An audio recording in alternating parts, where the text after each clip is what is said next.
Hello there, I'm Big Ali. I think I may have busted my... What was I thinking? I'm here with some beer and we're going to have a chat. I want to talk about something. I really think I may have blown my mic out. I once blew a mic out doing... I am the one who knocks. The mic that I used to use on this channel, I blew it out doing that, and that's why I use a different one now. Doesn't matter. None of that matters because I want to talk about a Mr. Who's the Boss video. Awesome YouTuber, really great. And I want to talk about his fantastic new video about how social media reels us in and keeps us there. And I think he made brilliant comparisons between that and casinos, you know, the techniques that they use, and drew into some things that honestly I hadn't considered, like the what happened to my voice then? Things I hadn't considered, like the pathways, how the pathways don't, you know, have edges and corners in order to feel as though it's a free-flowing thing and to stop you from having a moment where you stop and contemplate. Evil, nasty, yes. Honestly, ingenious, kinda, yeah. I mean, it's super smart, but yeah, I think it's very interesting because I think it's a very good video. I think it's very well thought out, and I think he did an excellent job with it. I just don't feel the same way. I can't empathize with this. I don't really get it. I'm not a big social media guy, and I can definitely tell you with all confidence that I'm not addicted to social media in any way. I know I have the voice of a 60-year-old man, but I'm only 30. I'm in the ideal target demographic for being addicted to social media, and I'm just not. I remember a couple of weeks back, one of my colleagues was telling me about her screen time on her phone, and I think she had it up to like 5 hours, maybe even 6 hours on average a day. And so there may be some of you watching this thinking, that's about right. That was absolutely wild to me. And then I compared it to mine, and mine at the time was around about 50. I think it was 52 minutes on average a day. And a lot of that is me messaging my partner, or, you know, I think some of it was because I run YouTube while I'm working out, or rather I skip ads while I'm working out, while I'm trying to listen to YouTube videos. So a lot of it is that. I don't feel it. I don't feel an impotence to spend all my time on social media. And it's not because I'm scared of it. It's not because I hate the beast of social media. Well, I do, but that's not the reason. That's not the key. I can tell you the key to breaking free from social media, and the whole reason I want to make this video, because I can't add anything to what Mr. Who's the Boss said. It's a great video. The whole reason I want to make this one is because I can tell you from the perspective of someone who is down to such little screen time, how I broke free and why I don't feel addicted to social media. And I'll tell you why. Cynicism. It all comes down to I don't care. I don't care about what's being posted, and I'm kind of like in the chess game. Sounds like a far more interesting game. In the chess game, I'm a couple of steps ahead, and when I see things, I don't get outraged. I don't get happy.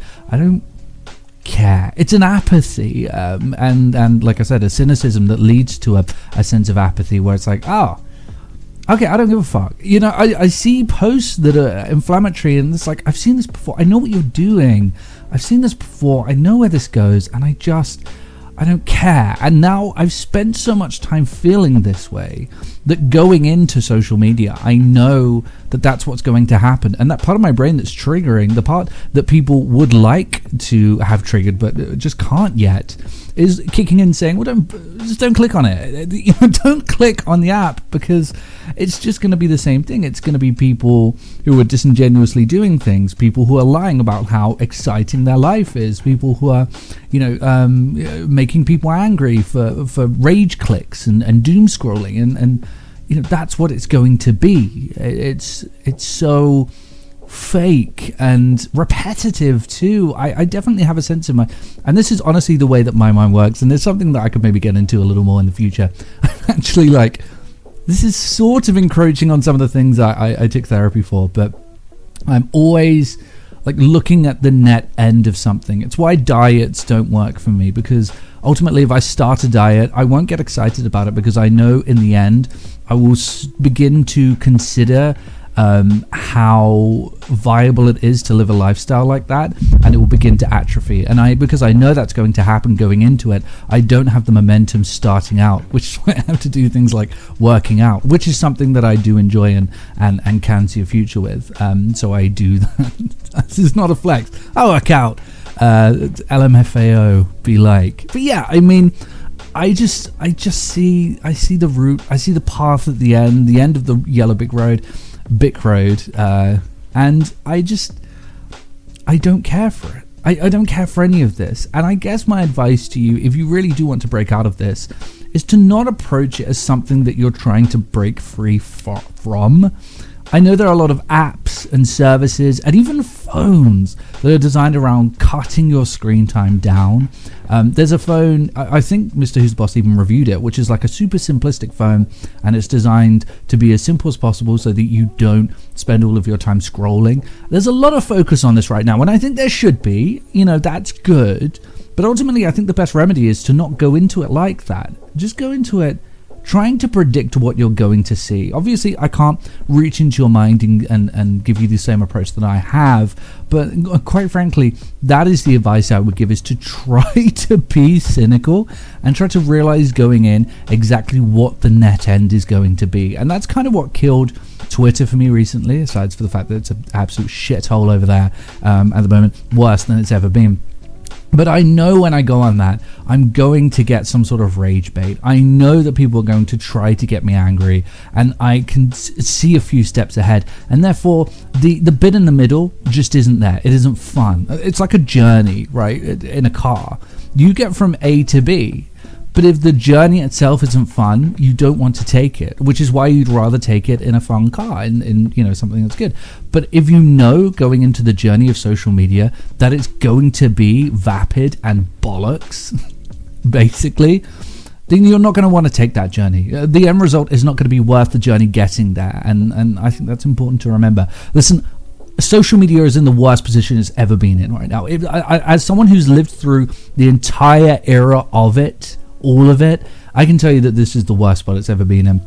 There's conspiracy theories being thrown out everywhere, and the moment you disprove it, you say Agatha couldn't be real, what are you talking about? People will tell you, yeah, you would say that. If dinosaurs actually existed, wouldn't their bones be everywhere? They are. Yeah, they are. And there's just a blockade.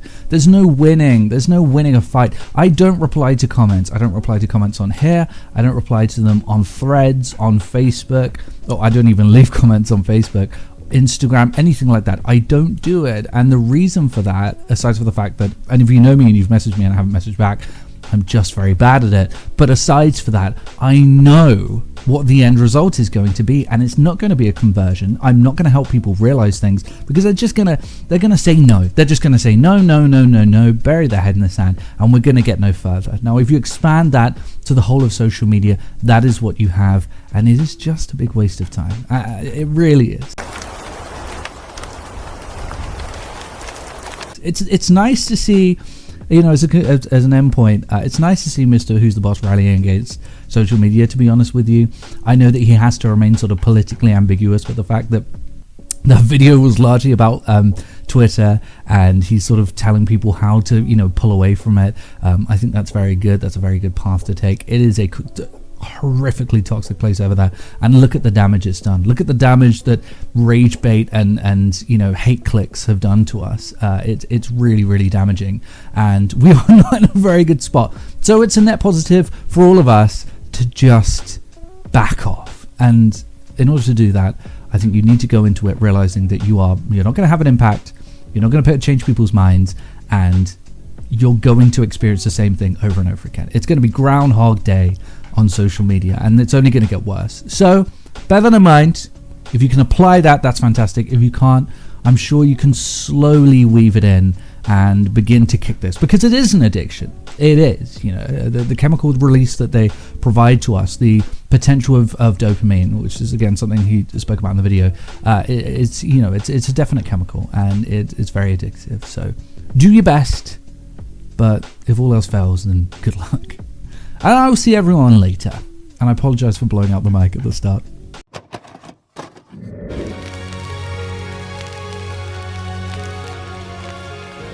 The PlayStation is only $149, and you can also get leading titles.